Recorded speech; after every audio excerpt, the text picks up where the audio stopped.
Don Paul Victoria, ¿cómo está usted, caballero? Muy bien, ¿y vos? Pues yo encantado de saludarte. Bueno, ¿de qué estamos hablando? Estamos hablando de que a partir desde ayer nace un gigantesco espacio de intercambio comercial libre, en principio sin aranceles, que agrupa a 11 países del área pacífica: Canadá, Estados Unidos, México, Chile, Malasia, Brunei, Australia, Japón. En fin, tremendo. ¿Esto qué significa? Bueno, ¿usted sabe cuánta gente en España fabrica cosas que vendemos allí? ¿O cuántas empresas españolas venden allí? ¿O cuántas cosas que usted compra aquí se fabrican allí? Claro que nos afecta. Vamos a verlo. Las negociaciones para el TPP, el Acuerdo de Asociación Transpacífico, considerado como el tratado comercial más ambicioso jamás creado, se han cerrado finalmente en Atlanta tras limarse las diferencias entre Estados Unidos y Japón, y pese a que aún resta la compleja aprobación en los parlamentos de los 12 países firmantes. El TPP superó tras maratonianas jornadas de negociación estos últimos obstáculos para crear una zona de libre aranceles que representa alrededor del 40% del Producto Interior Bruto mundial. Los últimos obstáculos de estas negociaciones, iniciadas en 2008, trataban sobre el acceso a los mercados de productos lácteos y la nueva generación de biomedicinas, mientras que las cuotas agrícolas, la automoción, las leyes de propiedad intelectual y los plazos de patentes farmacéuticas eran algunas de las áreas que más ha costado cerrar entre una docena de países, cuyos fundamentos económicos difieren profundamente. Los países integrantes son, además de Estados Unidos y Japón, primera y tercera economía mundial respectivamente: Australia, Brunei, Canadá, Chile, Malasia, México, Nueva Zelanda, Perú, Singapur y Vietnam. El TPP, que todavía tiene que ser ratificado por estos 12 países, elimina las tarifas para la importación de vehículos extranjeros si al menos un 45% está producido en los países de la región, además de liberalizar parte de los sectores agrícolas de países altamente proteccionistas como Japón o Canadá.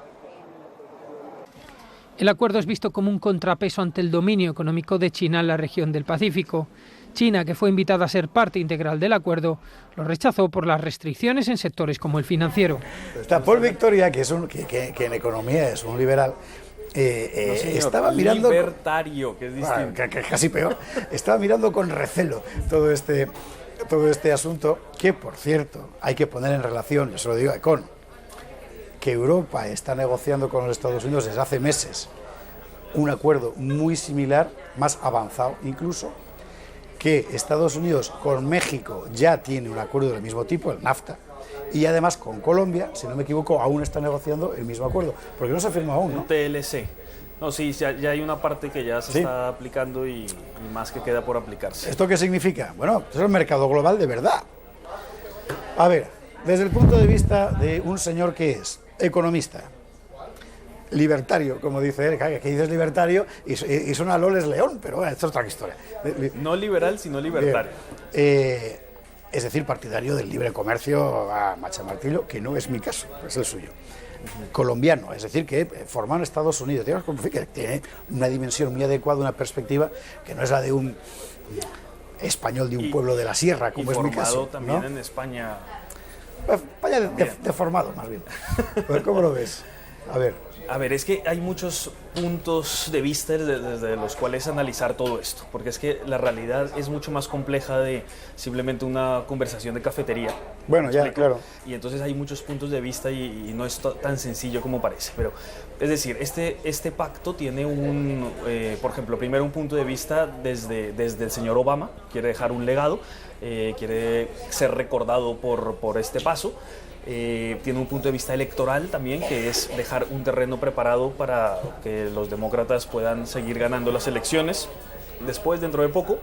Después tiene un punto de vista que puede ser, digamos, político interno o nacional, tanto político como económico, que es cómo va a afectar esto a mi economía, digo Estados Unidos, que es el principal promotor de todo esto. Mi economía va a ser este tratado va a hacer que económicamente muchas personas que ahora mismo les queda difícil exportar nuestros bienes al resto del mundo, ahora sí puedan exportarlos, porque se bajan los aranceles y entonces eso beneficia a ganaderos, a agricultores, a manufactureros, a personas de Estados Unidos que fabrican cosas y que hasta ahora tenían muchas barreras de entrada en todos estos países, en estos 12 países. Vale. eso de alguna manera le vendrá bien a la clase media de Estados Unidos, entonces es algo que hay ese punto de vista y es una razón política y económica para hacerlo. ¿Y a la gente que produce eso en los países terceros no le perjudica? Entonces, por eso estoy diciendo, es que todo depende del punto de vista del que se mire. Hay también un punto de vista mucho más, también político, económico, pero mucho más global o internacional, que es, por un lado, a las multinacionales estadounidenses les interesa mucho este acuerdo, porque así además protegen sus derechos de autor y derechos intelectuales para que son muchas veces copiados en otros países. Vale. Y porque no es recordemos que este tratado no es solamente económico y comercial, o sea, es también de hacer comunes normas laborales, normas de derechos intelectuales, etcétera, ¿no? Derechos de propiedad.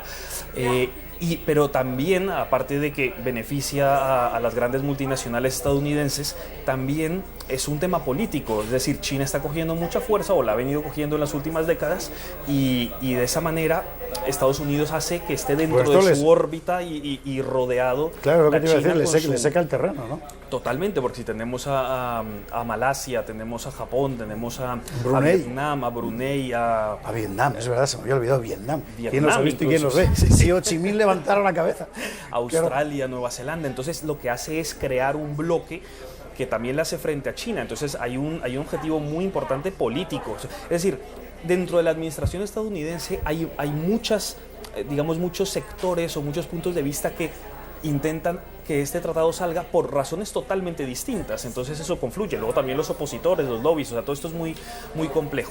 Pero en definitiva lo que abre es, bueno, perdón, y te voy a hacer un matiz muy importante, sí, porque dijiste, esto abre, y no, todavía no, porque todavía no está aprobado. Lo que ha habido es llegarse a un acuerdo entre los poderes ejecutivos, pero primero ahora falta que lo apruebe el Poder Legislativo, el Congreso de Estados Unidos, y si lo aprobara el Congreso de Estados Unidos, que tampoco es muy seguro porque tiene mayoría opositora republicana, también luego tiene que ser aprobado por los respectivos congresos de los otros 12 países, con lo cual todavía está lejos. Y es más, y aunque todos lo aprobaran, no tiene una aplicación inmediata, va a ser un tema gradual en que van a irse reduciendo los aranceles, las fronteras económicas, los impuestos, y entonces quitar esos, creo que son como 18.000 impuestos, si se suman entre los de todos los países, que se van a ir eliminando progresivamente. 18, el paraíso de Montoro, 18.000 impuestos, qué barbaridad. Efectivamente, y lo que hace es que pueda haber mucha más libertad de comercio entre estos países, pero también esparza, aunque yo soy muy favorable al libre comercio, porque soy libertario, no liberal,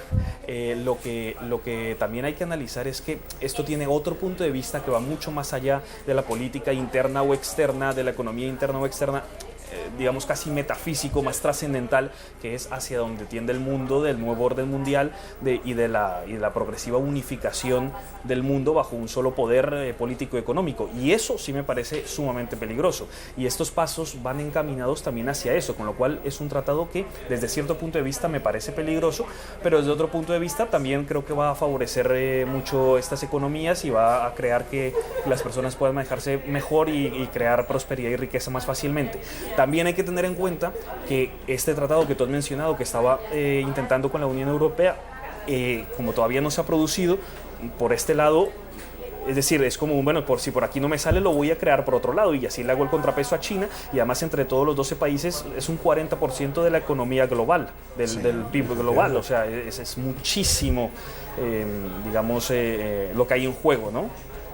Entonces eso sería, digamos, unos comentarios preliminares sobre eso. O sea, que me parece que es tanto peligroso como beneficioso. Y ahora viene la tesis, ¿no? Después de hacer los comentarios preliminares. No, pero creo que has dejado muy bien pintado el cuadro, ¿no? Es decir, que efectivamente has hecho un retrato de conjunto, me parece que muy completo. Bueno.